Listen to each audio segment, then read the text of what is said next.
हर साल हजारों students IP mat exam के लिए ड्रॉप लेते हैं और सारे के सारे ऑलमोस्ट सारे के सारे सेम मिस्टेक करते हैं। वो ये सोचते हैं कि आईपी मैट के लिए अगर मैं ड्रॉप लूंगा या लूंगी तो बहुत सारा टाइम होगा एवरीडे पढ़ने के लिए एंड प्लस एक पूरा साल होगा सिर्फ आईपी मैट की प्रेपरेशन के लिए। तो ऑब्वियस सी बात है आईपी मैट क्रैक हो ही जाएगा, बट रियलिटी कुछ और है।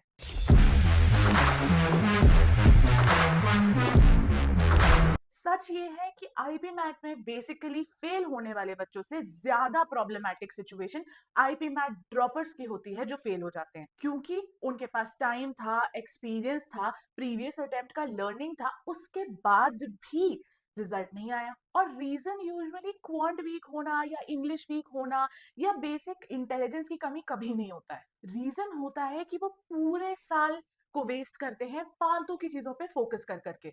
जैसे कोई 15-20 अलग अलग बुक्स खरीद लेता है, कोई दिसंबर जनवरी तक मौक ही नहीं देता, कोई ऐसा होता है जो परफेक्ट टाइम टेबल बनाने में ही 3 महीने गुजार देता है। Hey guys, I am Chiya, your IPMAT coach, and आज के वीडियो में मैं तुम्हें वो 5 सबसे बड़ी मिस्टेक्स बताने वाली हूँ जो एक ड्रॉपर करता है, जिसकी वजह से एक ड्रॉपर फेल हो सकता है इन आईपी मैट। सबसे पहले तो फर्स्ट स्टेप अपने दिमाग से निकाल दो कि तुम ड्रॉप ले रहे हो इसीलिए तुम्हारा आईपी मैट क्रैक हो जाएगा। नो, ऐसा नहीं होता है। ड्रॉप लेना कोई गारंटी नहीं होती है यार कि तुम 100% अच्छे से प्रिपेयर करोगे एंड उन लोगों से ज्यादा अच्छा प्रिपेयर करोगे जो 11th से या इवन 12th से भी अपनी प्रिपरेशन को स्टार्ट कर चुके हैं। इसीलिए इस चीज को दिमाग से निकाल दो। इस चीज को भी दिमाग से निकाल दो कि ड्रॉप ले लिया है इसलिए अब मेरे पास पूरे दिन भर का टाइम होगा और मैं 12-12 16-16 घंटे पढ़ूंगा, तो नॉर्मल सी बात है उसका कुछ ना कुछ आउटकम होगा। बिकॉज ये 12th क्लास का एग्जाम नहीं है, ये कॉम्पिटिटिव एग्जाम है। इस कॉम्पिटिटिव एग्जाम में तुम्हारी परफॉर्मेंस मैटर करती है, ना कि तुम्हारा एफर्ट। इसलिए तुम्हारे लिए जरूरी है एक टारगेटेड स्ट्रैटेजी, जो ऑलरेडी हम डिस्कस कर चुके हैं इन द लास्ट वीडियो। तो जाके पहले तो इस वीडियो को देख लो एंड इस टारगेटेड स्ट्रैटेजी को अच्छे से कंसिस्टेंटली एग्जीक्यूट करो, तब जाके तुम IIM इंदौर पहुंच पाओगे। Now let's talk about the first mistake that you are doing. Chaos versus systems. हर चीज सिस्टमैटिक होनी चाहिए, हर चीज डिसिप्लिन के साथ होनी चाहिए। Discipline is very very important, लेकिन डिसिप्लिन का मतलब वो नहीं होता है कि तुम सुबह 4 बजे उठो, योगा करो, उसके बाद तुम घूमने जाओ, वॉक करो एंड ऑल। नहीं, ये सब डिसिप्लिन नहीं होता है। डिसिप्लिन हर इंसान का अलग होता है, हर इंसान की बॉडी क्लॉक अलग होती है। जैसे यश भैया हैं, उनको सिर्फ रात को ही अच्छे आइडियाज आते हैं, उनका दिमाग रात को ही अच्छा चलता है। He is an owl. तो उसके हिसाब से वो जो भी सब कुछ करते हैं आपके लिए, वो सारा का सारा काम जो होता है वो रात को होता है। लेकिन I am a morning person and I love sleeping at night. मैं 11 बजे सो जाती हूँ और सुबह 7 बजे तक मैक्सिमम मैं उठ जाती हूँ एंड मुझे अपनी नींद बहुत प्यारी है। तो मैं पूरी नींद करने के बाद सुबह 7 बजे उठ के फिर मैं अपना काम करती हूँ। तो मॉर्निंग और नाइट पर्सन आप हो सकते हो, लेकिन आपको मालूम होना चाहिए कि आपका ब्रेन सबसे ज्यादा हाईएस्ट एक्टिविटी पे कब होता है। प्लस आपको इस बात का भी ध्यान रखना चाहिए कि आपका एग्जाम किस विंडो में होता है। उस विंडो के टाइम पे आपको हाईएस्ट अपने ब्रेन को अलर्ट मोड में रखना चाहिए। अब ये चीज तुम करोगे कैसे? एक टॉपर की तरह बहुत बेसिक सी चीज है। पहला चीज है कि आपको डेली टारगेट्स होने चाहिए आपके।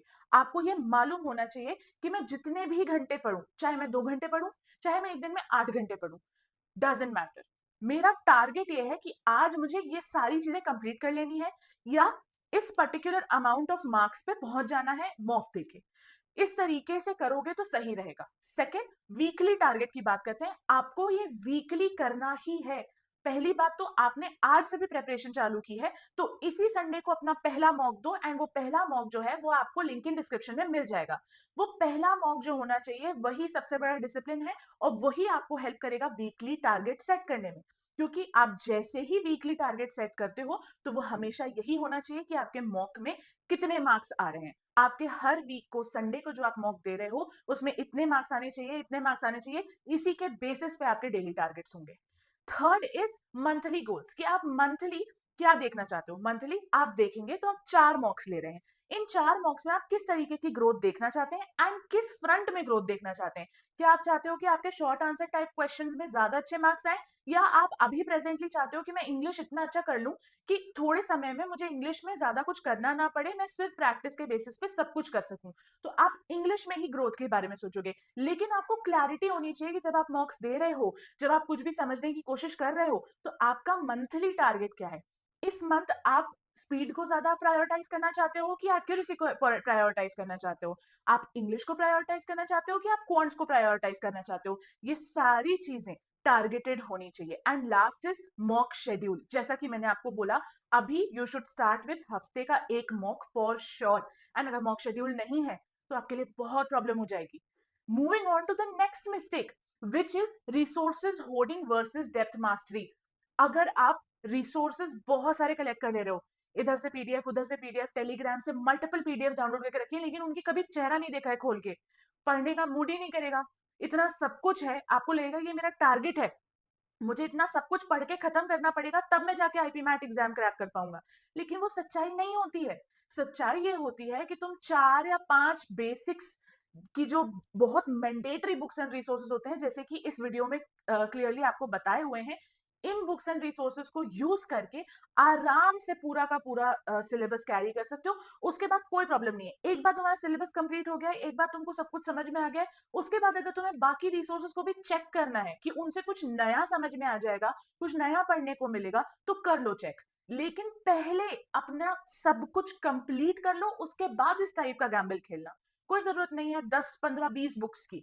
2, 4 बुक्स में से भी आप उतना ही पढ़ते हो जितना आप इतने सारे रिसोर्सेज को लेके परेशान होके पढ़ते हो, एंड उसमें टाइम बहुत जाता है। Moving on to the third mistake, that is the dual track evaluation timeline. अब देखो इसमें क्या होगा, मोस्टली बच्चे, मेरे इतना बोलने के बाद भी most of you are going to do this mistake कि तुम अपना पहला मॉक लोगे दिसंबर एंड या जनवरी फर्स्ट वीक पे, which is the worst strategy ever.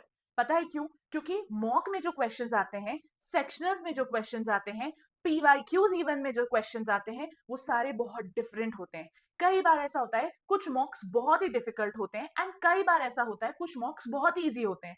अगर बाय मिस्टेक आपका पहला मॉक आप जनवरी में देते हो एंड वो इतना डिफिकल्ट मॉक है कि आपकी पूरी की पूरी प्रेपरेशन आपको ऐसा लगता है कि खराब हो चुकी है, तो फिर तो आप 100% गिव अप कर दोगे। लेकिन अगर तुम आज से मॉक देना चालू करते हो, हर संडे मॉक देना चालू करते हो, तो तुम्हारे सामने कैसे मॉक्स आएंगे?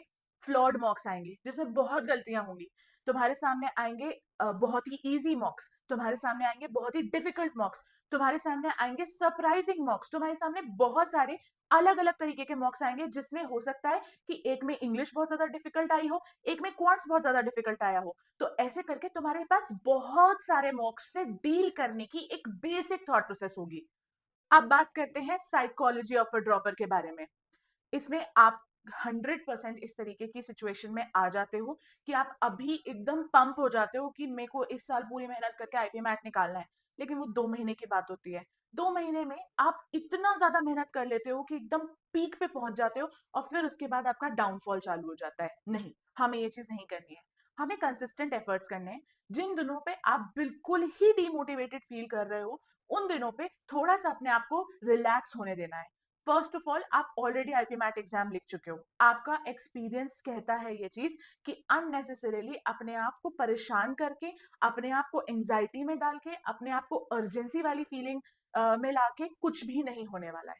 देयरफॉर हर चीज का सही से बैलेंस होना चाहिए।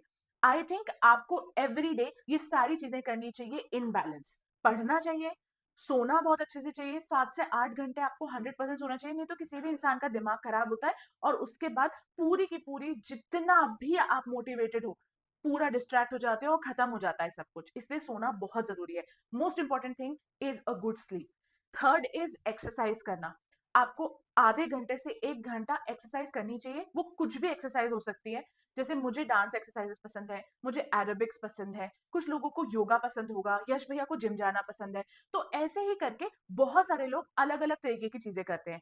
जब आप एक्सरसाइज करते हो तो आपका माइंड एकदम से बहुत ज्यादा फ्रेश हो जाता है। जब मैं सुबह साइकिलिंग जाती हूँ तो मेरे लिए उससे बेहतर और कोई चीज होती ही नहीं है। आई लव साइकिलिंग, एंड उसकी वजह से मैं नेचर से भी बहुत ज्यादा क्लोज हो जाती हूँ, मेरी ब्रीदिंग भी बहुत अच्छी हो जाती है, and that actually does help.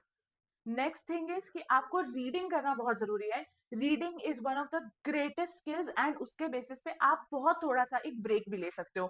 आप बहुत ज्यादा क्वांट क्वांट क्वांट क्वांट पढ़ के परेशान हो गए हो तो आप एक छोटा सा ब्रेक लो and read something. It can be an newspaper editorial, it can be Aeon essays, it can be anything. And फिर उसके बाद वापस से आप क्वांट में लग सकते हो। ये मत सोचो कि अगर मैं क्वांट कर रहा हूँ तो सिर्फ क्वांट ही क्वांट करूंगा, नहीं, आप दोनों का बैलेंस बना के चलो, क्योंकि पेपर के दिन भी आपको दोनों का बैलेंस ही बनाना है। ठीक है। And the last is breaks. किसी दिन बिल्कुल मन नहीं कर रहा है पढ़ाई करने का, जाओ भाई अपने सिबलिंग्स के साथ खेलो, अपने पेट्स के साथ खेलो, कोई अपनी पसंद की कोई मूवी आई है वो जाके देखाओ, कोई दिक्कत नहीं है। Take breaks, you have time, use them wisely for yourself and for your exam. देखो, ये सब जो बातें मैं आपको बता रही हूँ ये हवा में नहीं बता रही हूँ। हमने बहुत सारे ड्रॉपर्स को फेल होते हुए देखा है, लेकिन हमने 2025 में एक ड्रॉपर को AIR 1 बनते देखा है। डू यू नो, निखिलेश के पूरे फुल ऑन स्कोर जो आया था वो 292 आया था, जो कि आज तक का हाईएस्ट स्कोर है इन आईपी में। वो उसने कैसे अचीव किया? इन्हीं सब टेक्निक से अचीव किया, इन्हीं सब मिस्टेक्स को उसने नहीं किया। उसकी जर्नी के बेसिस पे ही we came to this conclusion that these are the mistakes that most droppers do. मुझे मालूम है, मेरा इतना सब कुछ कहने के बाद भी, मेरे इतने सारे वीडियोस बना देने के बाद भी, मेरा इतना आपको हेल्प कर देने के बाद भी आपके दिमाग में बहुत सारे क्वेश्चंस हैं जो अभी भी अनआंसर्ड हैं, जिसकी वजह से हम 20th जून को एक ड्रॉपर्स ओनली वेबिनार कर रहे हैं, जिसमें आपको 100% आना चाहिए। एंड वहां पे आप अपने क्वेश्चंस पूछ पाएंगे एंड बेसिकली आपके सारे के सारे क्वेश्चंस जो आप पूछने के लिए सोच भी रहे होंगे वो सारे ऑलरेडी आंसर्ड हो चुके होंगे, because this webinar will be conducted by IPM careers team, which is very good at guiding IP MAT aspirants since a very long time, and you know that. If you need any help about IP MAT, if you have any questions that you are confused about, then 100% drop it in the comments and I'll answer them, and I'll see you next time. Until then, bye.